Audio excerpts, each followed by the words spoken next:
Hey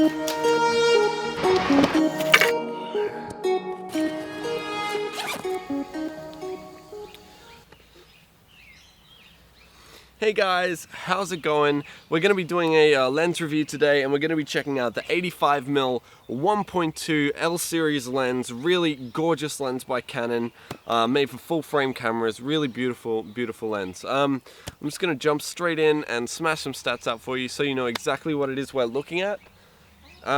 So for aperture, we're looking at a maximum of 1.2, minimum of 16, stabilization no, autofocus yes, minimum focusing distance is about 95 centimeters, the filter thread's at 72, and it weighs approximately 1,025 grams. Now, you can pick this lens up at Ted's Cameras for about $2,649.95. Yeah, I reckon let's just jump straight in and unbox the thing. So what we've got here is a gorgeous handcrafted 85mm 1.2 L series Mark II. So each L series lens comes with a nice fabric lens bag. Now these are great as dust protectors, but doesn't really offer any other resistance to shock damage. You're also going to grab yourself a solid plastic lens hood with an inner velvet coating to prevent any light from bouncing off the hard plastic. So yeah, the lens itself is quite large and features a unique bulb kind of shape. Another interesting fact about this lens is that the rear lens element is actually flush with the bayonet EF lens mount. So there's one other thing about this lens that is a little bit interesting, and that is the manual focus wheel. Now the focus wheel is positioned at the front, and it's quite free moving. The focus wheel rotates almost 360 degrees and has no hard stops. You're also going to notice that the focus wheel won't actually engage unless it's plugged into a camera that's switched on. Guys, so I've taken a few sample pictures this morning, and I think it'd be great if we just sit down and go through what it is that I've taken, and I can show you exactly what's happening in terms of sharpness and vignetting and all the rest of that, and we can do a bit of pixel peeping as well. So let's jump in and take a look at some of those images. Alrighty, so what I've done is I've gone and dragged those photos into Photoshop here. I've got one image at f1.2, one at 2.8, and one at f4. I'm going to jump in and break those down for you now. So at f1.2, you can see you do have this really beautifully soft background, soft out of focus areas, and these really sharp. So at 1.2, it is quite difficult to get your autofocus. I would say that that's just due to the fact that the autofocusing system is quite slow on this 85mm lens, simply due to the fact that you are moving so much glass. You can see here's probably a better example in the hair. You do get quite sharp lines there. I was using quite a low shutter speed, so there was a little bit of motion blur, unfortunately, in this image. But I feel like this is a pretty good representation of what f1.2 is going to look like when set up correctly. Another thing to notice, I did see a little bit of green artifacting, which I know I've read some reviews, and there are some people saying that you get this weird green and magenta split above and below your focal point. Honestly, I've only really seen it in this image. It only seems to be in really high key situations that you tend to notice it. Again, a little bit here, but apart from that, it is only those really high key sections. Now, moving on to the f2.8, this is the best point to probably point out. The vignetting on this lens is really quite minimal. I put it through Photoshop and I tried just switching on and off the lens profiling, and it was very minimal.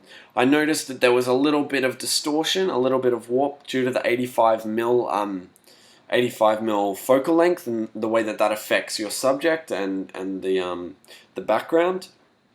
But it is very photoreal. It's very realistic. This lens, I find, it's quite unique in that fact. At 2.8, I found it was also the sharpest and best for portraits.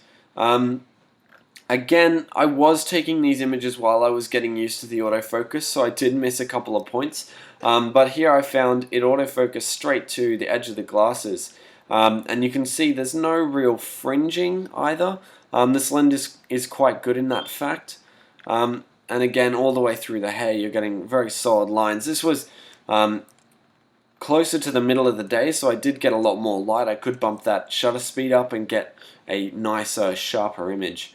Moving on to the f4 image now. I do quite like this lens at f4, I have to say.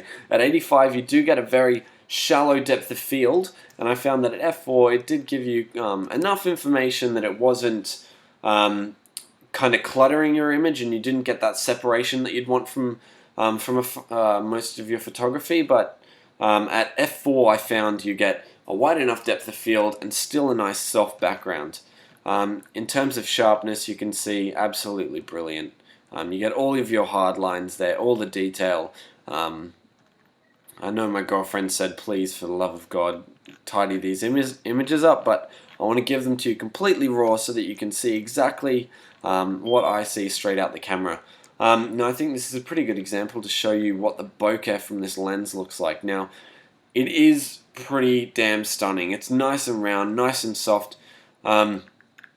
You can see here it does get softer the lower you drop that f-stop, but it's going to be completely creamy, absolutely beautiful, beautiful soft bokeh all the way through your f-stop ranges there. Now I know in my last one I went all the way up to f16, but I feel like honestly if you're using a portrait lens you're going to be using at a relatively low f-stop, or I should say a relatively high f-stop if you consider that you want it at its widest. So yeah, also a good thing to note, Canon lenses on a Canon body, you're not going to get any better color. You get really great blues, greens. Your primaries are pretty excellent. My camera does actually favor magenta a little bit, so my skin tones straight out the camera are a little bit off. But I find it is a very photoreal, very accurate lens, and definitely one for checking out, especially if you're into portraiture. Alright guys, so in conclusion, the 85mm 1.2 L series lens is seriously stunning. It's a gorgeous lens, extremely sharp, great color, and really smooth, soft fall off in terms of once you get out of that focal point. You know, it's a nice soft fall off and soft lead into all the bokeh and all that beautiful stuff that you get behind your model or behind your subject. A couple of things though that I did want to bring up that I wasn't exactly totally happy with: the focusing speed and the focal length, the focusing distance, sorry, of the lens. For a portrait lens, it's not too bad that the focus speed is so slow. I mean, it is moving a whole bunch of glass, and that's going to slow it down quite a bit. But if you're doing any kind of movement, if you're doing it for event stuff, it's just going to be too slow. In terms of that focusing distance, at 95 centimeters, it's going to be difficult to get those nice tight close-ups, but you will still be able to get a really gorgeous medium, which I think looks great on the 85 as well. So yeah, not too bad there.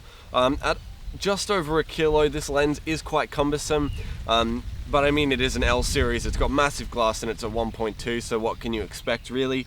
And that manual focusing ring at the front, for me, there's just something that takes away from the Ferrari factor of an L series lens when it's so easy and free spinning like that. I just feel like Pro series lenses should be a little bit, you know, heavier, and they should be a little bit more accurate rather than being able to just flick it and have it infinitely spin. But yeah, apart from that, really beautiful, beautiful lens. Definitely one to check out, definitely one worth getting your hands on if you can. So basically I keep on rambling on about how amazing this lens is. Now here's a sample image that I took with the lens a while back in Photoshop. You probably recognize that from Instagram or Facebook, wherever I posted it. If you're keen on this review, I've got another one for the Sigma 24mm 1.4 Art Series lens. And yeah guys, thanks for checking it out. Like, subscribe, show some support, and keep on chilling.